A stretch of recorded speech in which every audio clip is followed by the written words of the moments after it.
Hello students, তো তোমাদের আমি আগের দিন লিনিয়ার ইনইকুয়ালিটির বেশ কিছু অঙ্ক করিয়েছি। তো আজকে সেই লিনিয়ার ইনইকুয়ালিটির যে অঙ্কগুলো করিয়েছি তার উপরেই বেশ কিছু অঙ্ক প্র্যাকটিস হিসেবে দেখো, লক্ষ্য করো।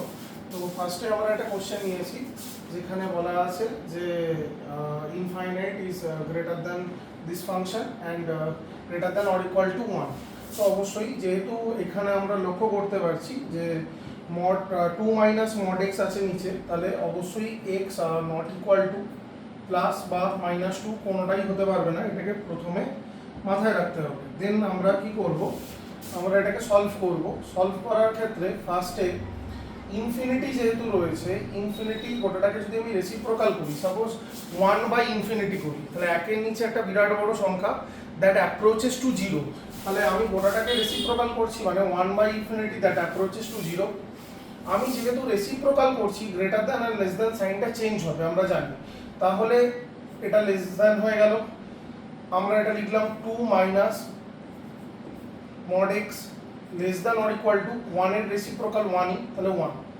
এবার আমরা 2টাকে এদিকে নিয়ে এলাম, তাহলে 2টাকে এদিকে নিয়ে এলে minus 2 is less than minus mod x and less than or equal two 2টা যদি 1 মাইনাস 2 হয়ে যায় তাহলে কত, মাইনাস 1।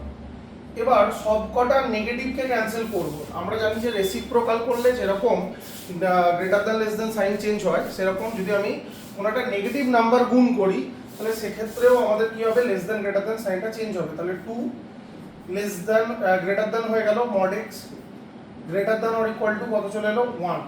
তাহলে এইটা এসে লাস্ট অফ অল দাঁড়ালো। এবার আমি যদি সেপারেট করে করে দেখি, একটা পাচ্ছি হচ্ছে mod of x that is greater than or equal to 1, একটা পাচ্ছি মড অফ এক্স যেটা হচ্ছে less than or equal to 2।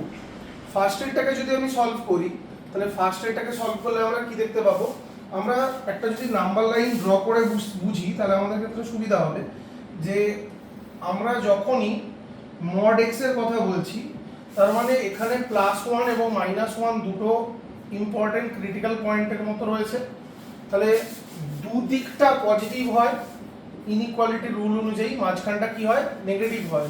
তাহলে সেই নিয়ম অনুযায়ী যেহেতু গ্রেটার দ্যান 1 রয়েছে, তাহলে আমি বলবো extra greater than equal to চিহ্ন যেহেতু রয়েছে, ইকুয়াল টু 1, অবশ্যই 1 এর থেকে বড় তবে পজিটিভ, অথবা x less than or equal to -1 অথবা তার থেকে ছোট হতে হবে।